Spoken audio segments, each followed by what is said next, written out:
তুমি কাল দিদিকে নিয়ে বেরিয়ে যাবার পরেই ভিজতে ভিজতে এলো। সারা রাত দাদার ঘরে থেকে ভোরবেলা উঠে চলে গেছে। বড় বৌদিকে দেখিয়েছো এই ছবিটা? এত বড় সাহস! ছবিটা দেখে বললো তোমাকে আর আমাকে চড় মারবে। বললো তুমি চলে এলে, দিলে না কেন দূর চড় বসে? এখন কোপটা মারলে সেলাই করার সময়টা পেয়ে যাবে। এমন সময় কোপটা মারবো যখন আর সেলাই করার সময়টা পাবে না। 100% গ্যারান্টি পাস আমি করবই। দাদা যেভাবে যত্ন নিয়ে আমাকে পড়াচ্ছেন, ইচ্ছে থাকলেও ফেল আমি করতে পারবো না।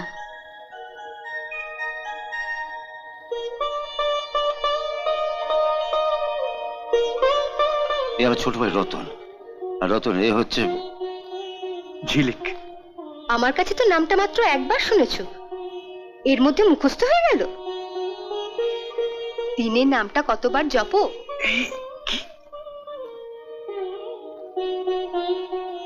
কিছু বলবে? বলবো মানে, না থাক আমি পরে বলবো। ওহো, এই হচ্ছে আমাদের ঘরের মেয়ের মতন, এর কাছে সংকোচের কিছু নেই। কিছু বলার থাকলে বলতে পারিস। বলছিলাম যে এ মাসে কিছু ওভার টাইমে টাকা পেয়েছি, তোমার লাগবে কিছু টাকা? এই যে বললে, এতে আমি খুশি। দরকার পড়লে চেয়ে নেবো। আমি তাহলে আসছি। আয়। আসি। জানো ঝিলিক, এই ভাইটা আমার বড্ড ভালো। এই যে দিদি, ঘরে বসে আড্ডা মারলে কি চলবে? ঝিলিক এসছে তাই? ও কোন লাট সাহেবের নাতনি এসেছে যে ওর জন্য সব কাজ ফেলে তোমাকে বসে থাকতে হবে? তোমার ঠাকুরপো খেটে খুটে অফিস থেকে ফিরেছে, ওর জন্য একটু চা জল খাবার করে দাও। তুমি যাও, আমি যাচ্ছি। আমাকে যেন আবার ডাকতে আসতে না হয়। তোমার দয়াতেই না ও এবারই মেজ বউ এসেছিল। তুমি বসো, আমি আসছি। আমি এবার যাব। আবার কবে আসবে? বলো তো, রোজই আসবো। তোমার দাদা কি জানেন যে তিনি আসার আগে তুমি রোজ একবার করে এসে আমাকে প্রেমে এবিসিডি শিখিয়ে যাচ্ছ? দাদা সব জানেন, এবার মাকেও জানাবো। অসম্ভব! ওই ভিখারির মেয়েকে আমি বাড়ির বউ করে আনবো না। ভিকিরির মেয়ে? গরিব হলেই তোমাদের কাছে ভিকিরি? হ্যাঁ তাই, তুই আমার পেটের ছেলে নোস। তাই তুই যখন তোর বাবার পছন্দ করা মেয়েকে বিয়ে করেছিলি, আমি কোনো কথা বলিনি। কিন্তু রতন আমার পেটের ছেলে, ওর বিয়েটা আমার 10,000 টাকা নগদ আর 20 ভরি সোনার গহনা চাই।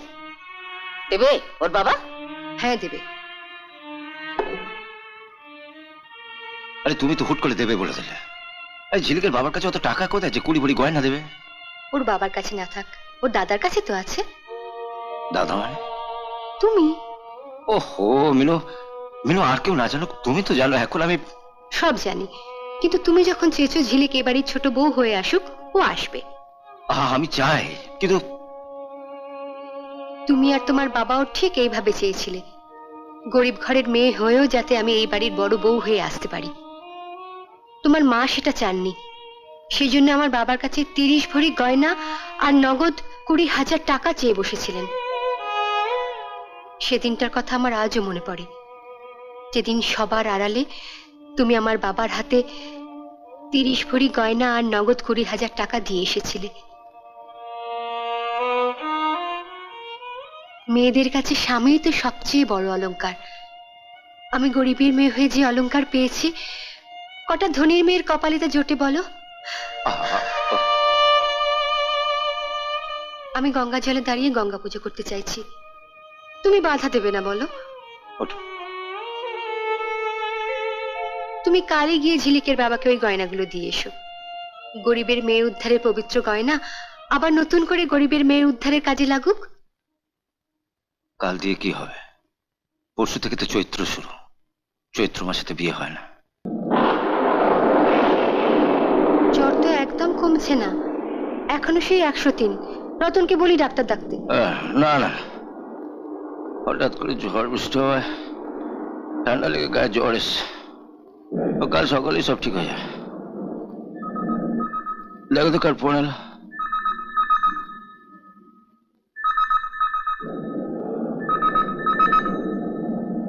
হ্যালো, কে? মা?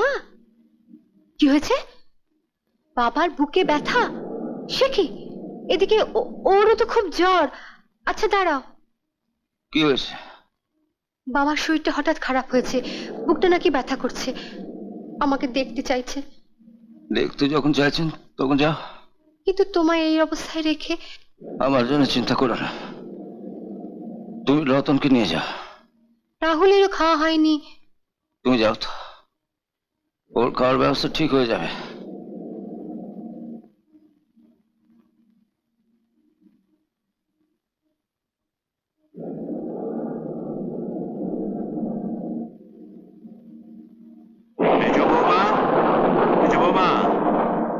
ওহ, এই বুড়োটাকে নিয়ে না আর পারা গেল না।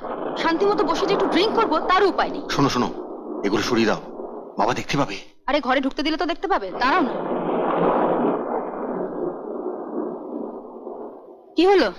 বড় বৌমার বাপের বাড়ি থেকে ফোন এসেছিল, ওর বাবার শরীরটা খুবই খারাপ, ও রতনকে নিয়ে চলে গেছে। তুমি যদি সময় মতো রাহুলকে একটু খাইয়ে দাও। না বাবা, আমি ওসব পারবো না। তুমি ওর মা হয়ে বলছো? যখন মা ছিলাম তখন ছিলাম, ওর প্রতি আমার যখন কোনো দাবি নেই, কোনো কর্তব্যও নেই। আপনি মাকে বলুন। অসম্ভব, ওই বেজন্মাকে খাওয়ানো তো দূরের কথা, ওকে আমি ছোবই না।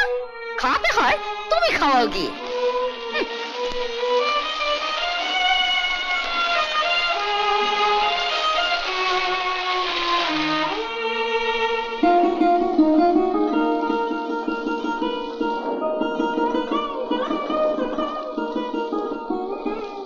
তুমি এই ঝড় বৃষ্টির মধ্যে?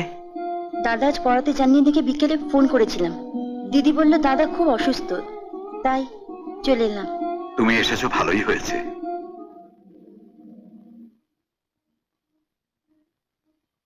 হ্যালো কাকাবাবু, আমি পাশের বাড়ির ঝিলিক বলছি। বৃষ্টিটা কমলে একটু দয়া করে গিয়ে বাবাকে বলে আসবেন। আজ আমি বাড়ি ফিরতে পারবো না, রাত্রে দাদার এখানেই থাকবো। দাদার খুব শরীর খারাপ। তুমি আবার কষ্ট করে। কষ্টে কি আছে দাদা, আপনার যা জ্বর উঠেছে, জলপট্টি না দিলে কমবে না। আগে আমি রাহুলকে খাইয়ে দিচ্ছি। আয় রাহুল। যা।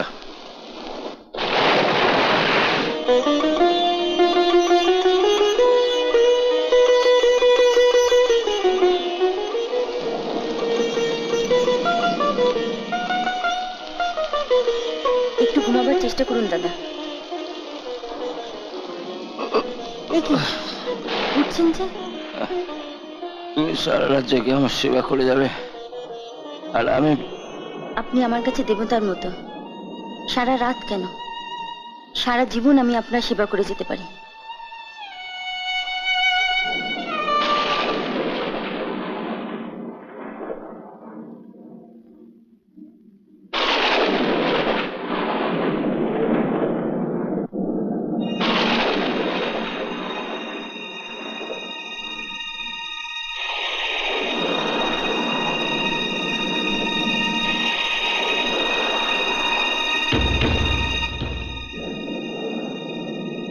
এই যে, এই শুনছো? ওঠো না। চিবোকামে কাঁদে না। আপনি যদি না থাকতেন, বাবা মা কোনোদিনই বিয়ের কথা ভাবতেন না।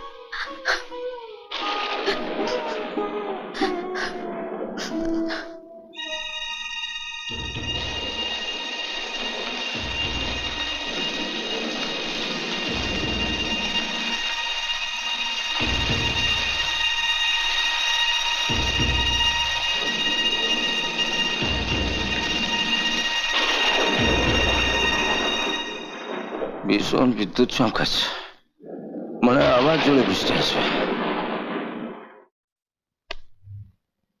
এই তোমার বিয়ের কার্ড, আর এই হচ্ছে তোমার বউয়ের ছবি। বউয়ের ছবি? হ্যাঁ, এ মাসের 7 তারিখে তুমি যাকে বিয়ে করবে তার রোমান্টিক মুডের ছবি। নাও, খুলে দেখো ছবিটা।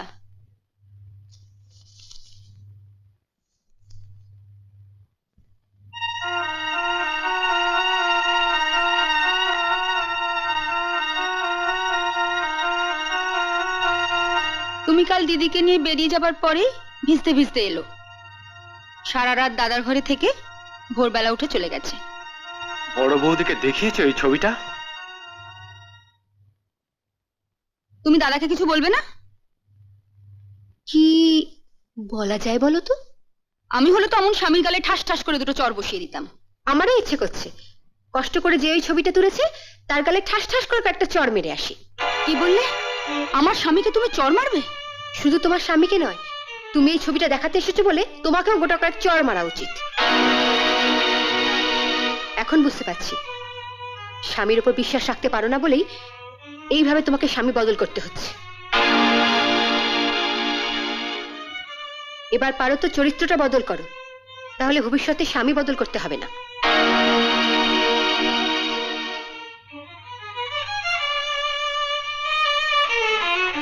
এত বড় সাহস! ছবিটা দেখে বললো তোমাকে আর আমাকে চর মারবে। বললো আর তুমি চলে এলে, দিলে না কেন দুটো চড় বসিয়ে? শোনো, দাদা বেরিয়েছে, ফিরে এলেই তুমি ছবিটা দেখিয়ে কৈফিয়ত চাও। না মেজ বৌদি, আমি আজই অফিসে কাজে কলকাতার বাইরে চলে যাব। এখন কাউকে কিচ্ছু বলবো না। কিচ্ছু বলবে না? বলবো। এখন কোপটা মারলে সেলাই করার সময়টা পেয়ে যাবে। এমন সময় কোপটা মারবো যখন আর সেলাই করার সময়টা পাবে না।